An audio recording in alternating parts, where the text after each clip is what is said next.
I want to do a list of ins and outs for 2025. Okay. All things that I think we want to remain in, things that we want to be trendy for 2025, and then things we just need to see die in 2025.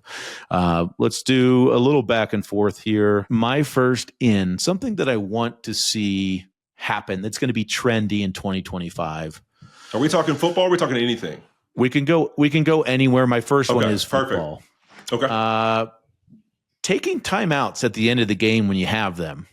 I think that's an important one. I think that's fun, and I think we should start using our timeouts again. I don't know what is that relevant. Is that relevant to this weekend? I don't know what happened this past Sunday and why all of a sudden it's in vogue to not take timeouts. Let me give you a very easy way to start with thinking about using timeouts at the end of a game or the end of a half, and then we can deviate and go from there. If you have 3 timeouts and you have the clock running under a minute, take one right there. If you have 2 timeouts and you have the clock running under 45 seconds, take one right there. And if you have 1 timeout and the clock is running under 30 seconds, bang your timeout. Generally, that's a philosophy that's going to work. There are some specific situations, but please let's start with it there in 2025 and stop saving our timeouts. Please. Yeah, and Fitz, what's wild is there's actually people in most NFL buildings that are getting paid to just know these situations, which makes me lose my damn mind that we can't get it right. Like, what are we doing? Like, this is not hard. Just communicate. Yeah. Just, hey, call down. Hey, coach, bang a timeout right here. Just bang a timeout. It's not that hard. This is a real simple process. My kids are arguing with me in my living room last night. Like, no, Dad, they just didn't know how many they had. Listen, son, they literally work on this shit constantly. Like, they know how many timeouts they have. Situational master meetings happen every single week in the NFL. They know these things. Just do it. Somebody is in that building getting paid $500,000 to tell them when to take timeouts. Just take the timeout, please. Quit getting too cute. All right, give me something you want to see in 2025, Whit. I think this is already in, and I think it's going to stay in. In 2024, it became in, and in 2025, it's going to continue, Fitz, and I know you're going to get tired of it, and I know it irritates people, but it should be in. Offensive lineman, baby. You got teams, you look at 2 of the top teams in the league, the Buffalo Bills, Detroit Lions, constantly having a 6th man in there. That's not what I'm talking about, but that is beautiful. What I'm talking about is Jason Kelce's on Monday Night Football. I get an opportunity to be on Thursday Night Football. We got commercials. Taylor Lewan sitting down with Dana White, hanging out, playing poker and going to UFC fights. You got him hanging out doing podcasts with Donald Trump.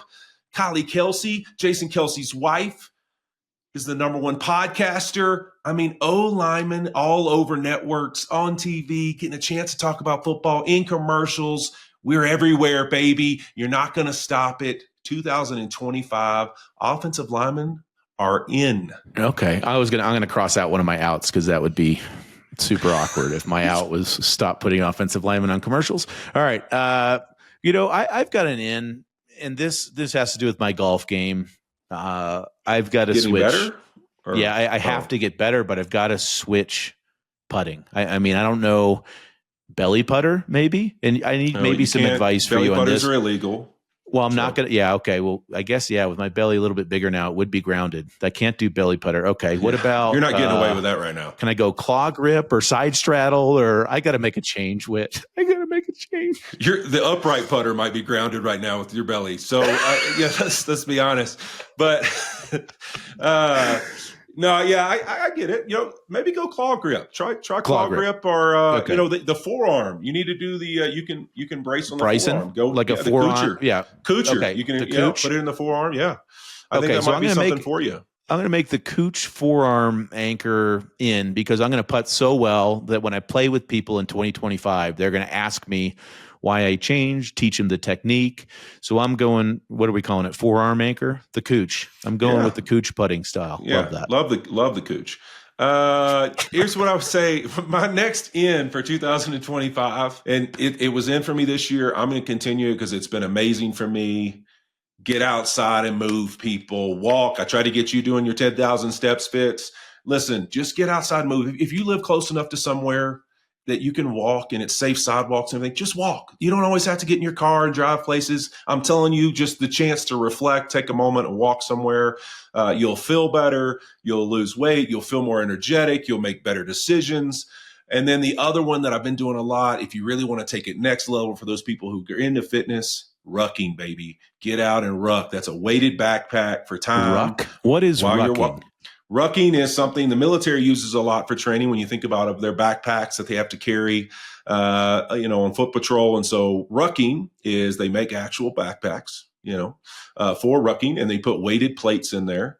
And you can do it to, anywhere from 10 to 20 pounds for people who don't do it much, but you can get up to I ruck with 45, 50 pounds in a backpack and spend a couple of hours rucking, sometimes hiking, sometimes on flat ground. But that time under tension, you'd be amazed. It's going to get you in better shape than even running, jogging, all of that.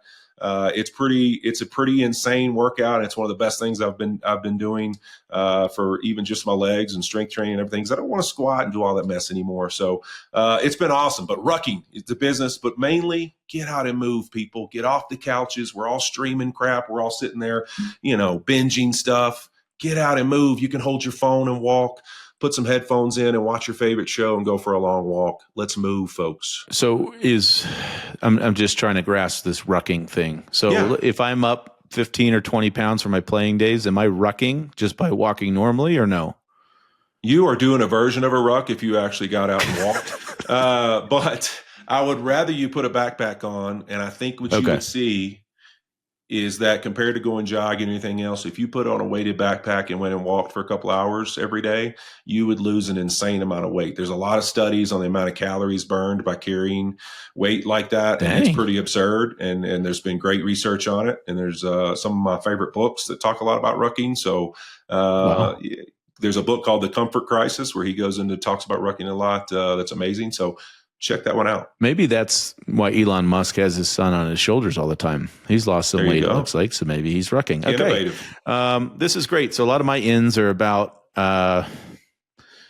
myself, and a lot of yours sounds like about other people. So that shows our personalities there too, a little bit. But yeah, you're selfish. But anyways, go ahead. Now that I'm going on 4 years living in the same place. Oh, this one's about you too.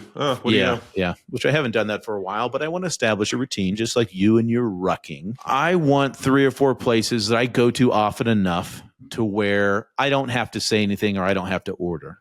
So I would love to walk into a coffee shop. Oh, there he is. Okay.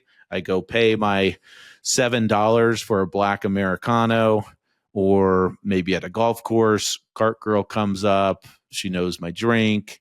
I feel like now that I've established roots, I want those places. I can walk into a barbershop, don't have to say a word. My hair gets cut. That's what I want in 2025. I like that. You just got to be more personable too, and don't be such a jerk. When you walk in, don't look so. Look, the beard's intimidating, Fitz. Can you just be sweet? Just walk in and say hey to everybody. I'm a nice guy. They don't like your quarterback takes. Okay, that's why they won't get you your order. Yeah, they're probably all Chargers fans. 100%. All right. Also, I think for 2025, based off of this football season, I am in on comeback QBs, Fitz. I know we've touched on this already on the podcast, but between Baker, Sam Darnold, Geno Smith, and even Bryce Young, who people threw away and said, oh, this guy will never be any good, I'm looking for Caleb Williams, 2025, year 2, the comeback of the QBs. People are complaining about him. Is he going to live up to the expectations? I think, look, he can look no further than Bryce Young and what the Carolina Panthers did, the opportunity Bryce Young had to resurge himself back in that lineup and show that he's got potential to be the guy now and really have, that kind of comeback that we've seen Baker and Sam have watching Bryce. So in on comeback QBs, I think that's been one of the best heartwarming parts of this NFL football season has been watching those guys have that resurgence, because I think we all can see ourselves in that, right? There's something you failed at in life. There's somebody who's told you can't do something. And then all of a sudden you're living it and doing it. Everyone can feel a little bit of that comeback for those guys. So I'm in for comeback QBs in 2025. I'm going to throw 2 other names in there. Daniel Jones would be a nice one to see come back. Next year, that'd be a great one. And then the second guy I'll throw in there leads me to my last in for 2025. Ooh. Trevor Lawrence. Career resurrection. I know what you're about to say. With Ben Johnson. I want Ben Johnson to go to the Jaguars. Hell yes. I want him to take over that organization, bring in whoever he wants, and resurrect the career of former number 1 overall pick Trevor Lawrence. I love that. I love that. We talked about that last week. That would be an amazing one. I'm all in for that one as well. I got another one that's about myself, this one a little bit, and everybody else. All right, this is a little bit of both. All right. My next one would be, and I call it, take the L's. Listening, learning, and leaping, Fitz, because I'm at this stage of life where you retire from football, and it's the only thing you've done for 25 years of your life or whatever. And I feel like I've always been so hesitant because as a professional athlete, you're like, you hear all these horror stories of guys that lost their money or they've like gotten invested in things and it's gone poorly, or, when they get done, they can't find happiness. They can't find what it is that brings them joy, like a locker room and all that stuff is. So one of the things I really tried to do better this past year was being a better listener in listening to myself, listening to people that I thought have handled the transition really well. Audiobook listening, just listening to people who have really excelled in their careers and seeing what I can learn from those people. And I think that's the next one. Like, what can you learn? What can you explore and push yourself to know more about the world, our country, the situations people live in, finding out more about everything you do every day and stop just letting other people form your opinions for you. And then leaping. This past year, like I've done some things that I would never be comfortable doing. And in my lifetime, my daughter, as you well know, trains in singing. I went with her to some of her voice lessons and she taught me into singing with her a couple times. And like I sang out loud in front of somebody, another human that I don't know. Like I've never done that before. I traveled for the first time. I mean, overseas and into Europe and all by myself. It was really cool. Like they're just things like, I look at our investment in her soccer club. There's things I would have never done ever in my lifetime because I've always been so concerned. Like I've always been like, don't do anything that you could mess up. Don't do it. Control all your controllables by doing nothing. And I'm learning to take leaps and have fun and don't take everything like you have to hold on to it. Just live life a little bit. And so to me in 2025, let's listen, learn, and leap, man. Let's go. Go chase it. If you want to do it, go for it. I had the year of yes, which I love because, I like that. We just get asked to do so many different things and to be in so many different places. And the easy answer is no. But to put yourself out there, I absolutely love that.